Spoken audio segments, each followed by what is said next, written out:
Hi, this is the BMAD Approach to Threat Modeling at Black Hat Asia 2021. I'm Adam Shostack, and this is a talk today about a particular problem which I see over and over again when I'm talking to people about how they're adapting threat modeling to their organization. And so I'm looking forward to sharing it with you. Tell you a little bit about myself before I get started. So I do a lot of work in threat modeling, wrote a book on the subject, created the Elevation of Privilege card game to help people learn to threat model. I advise Arius Risk, a company that builds software. Earlier in my career, I built what is now the Microsoft SDL threat modeling tool. I'm on the review board here at Black Hat. I helped to create the CVE. And I run a consulting company, Shostack & Associates, that helps people to threat model.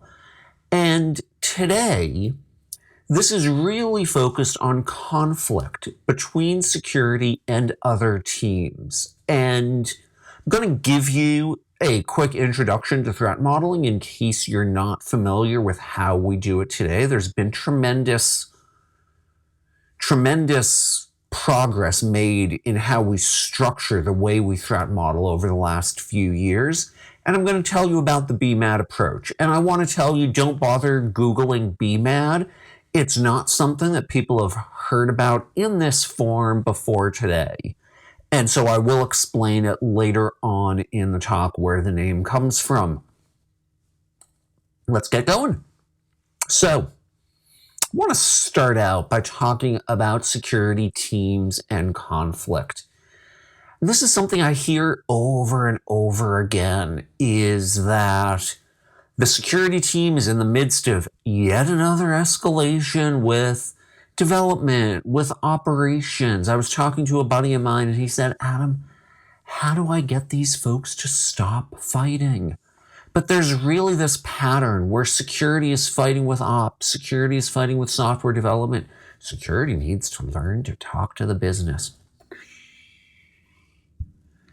And you know, something I need to say here, which is that when we're talking to our friends, something that there's a sort of an old chestnut, that what we say is the one thing that your failed relationships have in common is you. And there's three things we can do about this. One, we can keep fighting. Two, we can go find a new relationship and hope it works better. Or three, we can think about how our behavior might be contributing to the problem.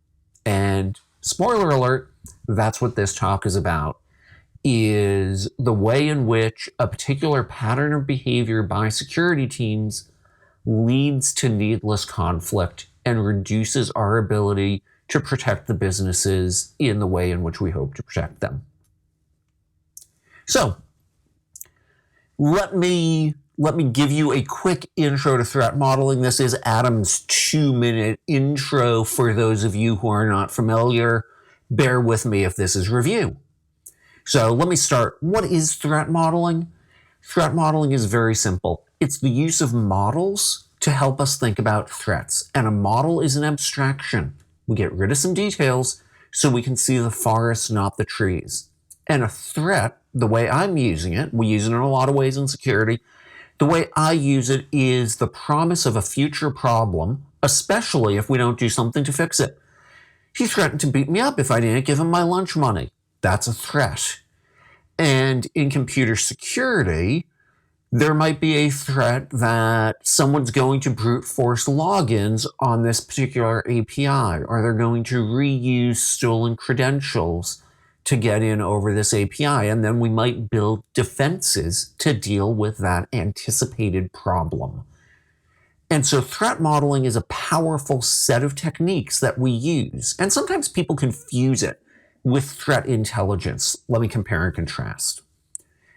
Threat intelligence is collecting data, often indicators of compromise, IP addresses, domains, hashes, and using them to find attacker activity. It is something we do when a system has been built and when it's operational.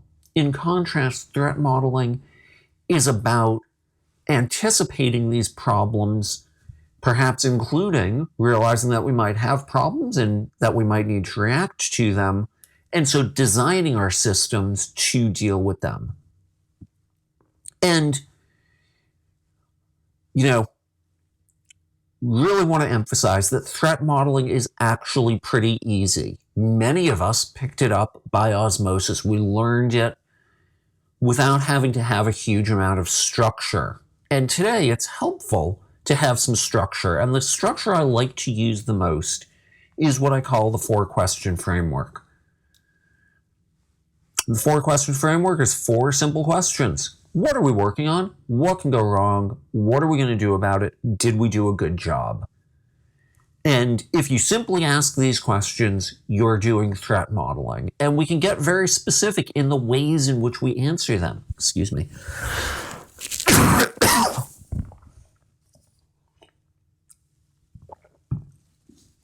We can get very specific in the ways we answer these questions. So, for example, as we ask what can go wrong, we might use STRIDE. STRIDE's a mnemonic, stands for spoofing, tampering, repudiation, information disclosure, denial of service, and elevation of privilege. And this helps us bring structure to how we think about what can go wrong.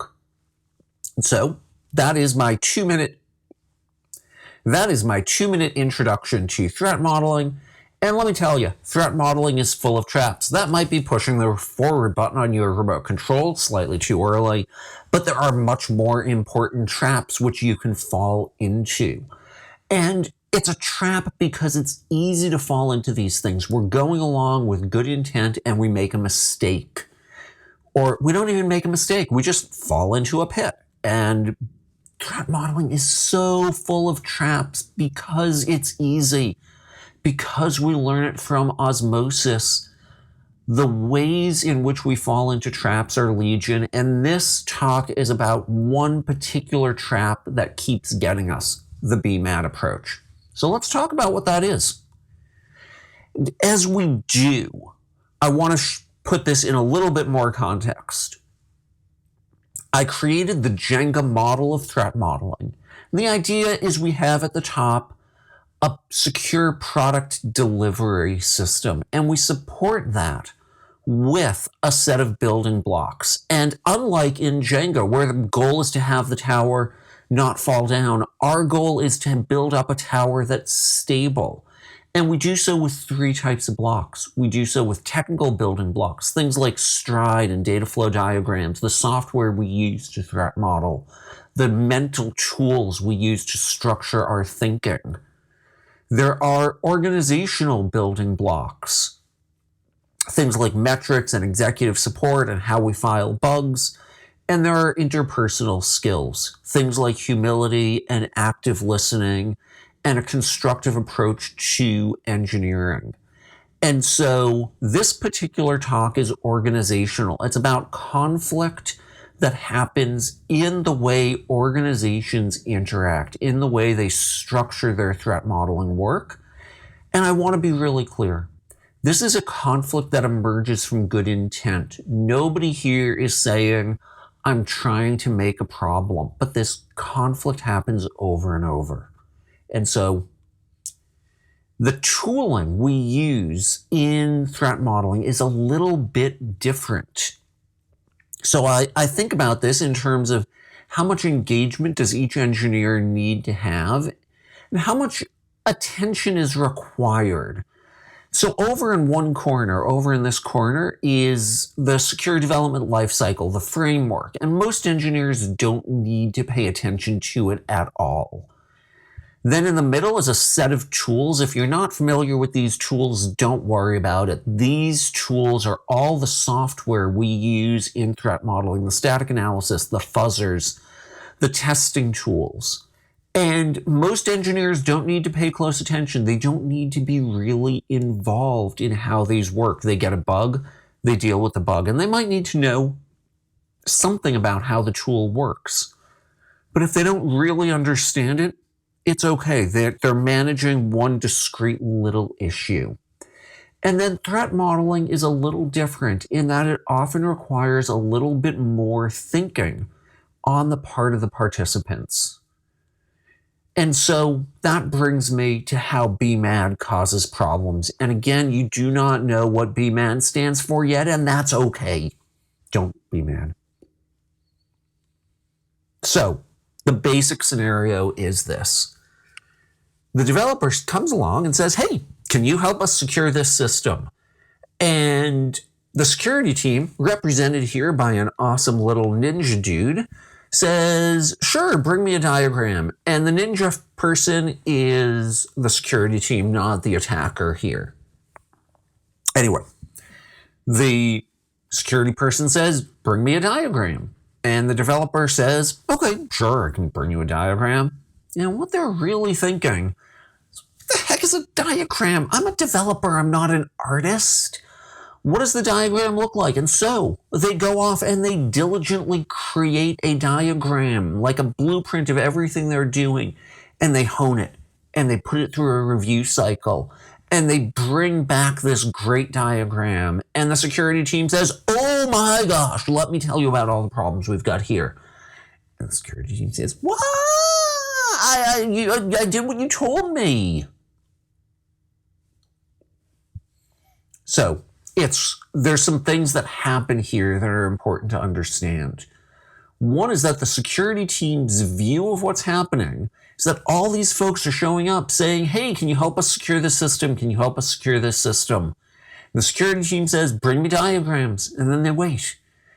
And as they wait, there's so many things for them to go off and pwn. There's so many systems to break. There's so many security issues to find that they're off doing that other work, waiting for the team to come back with a diagram. And what they're thinking is that diagram is going to be like a whiteboard diagram. It's going to be an early thing where we can have a conversation about the security problems that exist.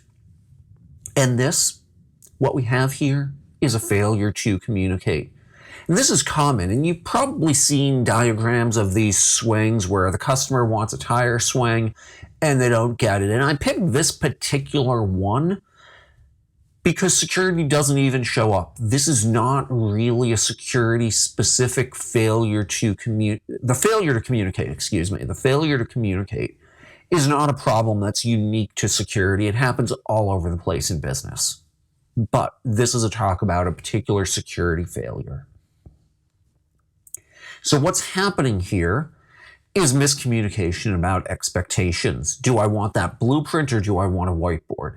It's miscommunication about roles and responsibilities. Whose job is creating the diagram?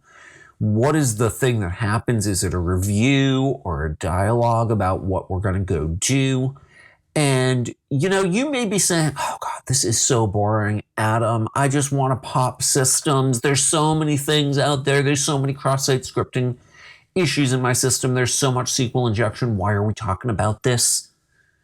And the answer is because threat modeling gives you an opportunity to be structured, systematic, and comprehensive in how you deal with security issues. And instead of engaging in those good conversations, we're having these fights. And so BMAD stands for bring me a diagram. Those 4 simple words are at the core of this problem. Because when I tell someone to bring me a diagram and I don't communicate clearly about what we're going to do next, all of these problems just roll out of those 4 little words.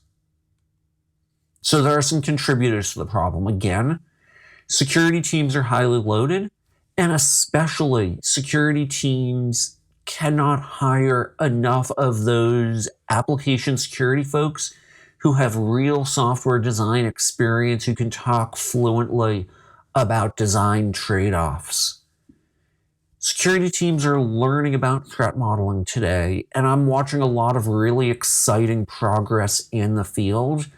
But one of the things that's happening is we don't have enough experience with great threat modeling rollouts to see that this diverges from the good pattern.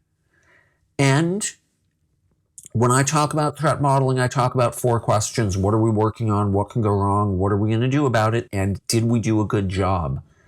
And there's some folks who say, hey, teams should be focused on doing retrospectives anyway. We don't need to ask if we do a good job. And there's some popular advice, and I don't want to point fingers. We've had the conversation in private. But there's some good advice out there that eliminates the 4th question. And in eliminating it, in not making the time and the space for the question of did we do a good job in threat modeling in particular, the problem recurs because there's no time to focus on it. And so I think it's really important for you to understand that as you get started threat modeling, you should spend as much time on retrospectives as you do on doing the technical work. You don't have to do it for very long. But doing it as you get started really helps you identify problems, including but not limited to this one. The other thing that's happening is development teams are getting more and more agile. And so instead of doing 2-week sprints, we're seeing CI/CD. When is there time to create a diagram? The diagram gets created after the software gets shipped. Someone will do a technical debt retro. We're going to pay down the debt. We're going to draw what we've just built. We're going to draw what we've shipped. You can threat model what you've just shipped. It's much more useful to threat model while it's in that early stage, that whiteboard stage, that sketch stage. And so let's talk about how to avoid BMAD in specific. And I'm going to use the Jenga model again, the model of technical, organizational, and interpersonal skills. So technical, as we talk about what are we working on, moving from bring me a diagram to whiteboards is super valuable. And there are lots of collaborative drawing tools that work today during the pandemic for great collaborative analysis of this is what we're working on right now. There's a series of talks. Izar and Doc has done a set of talks on threat model every story. Back when he was at Autodesk, they released a bunch of the training material for that. It's good stuff. And then there's big wall maps. I'll talk about those on the next slide.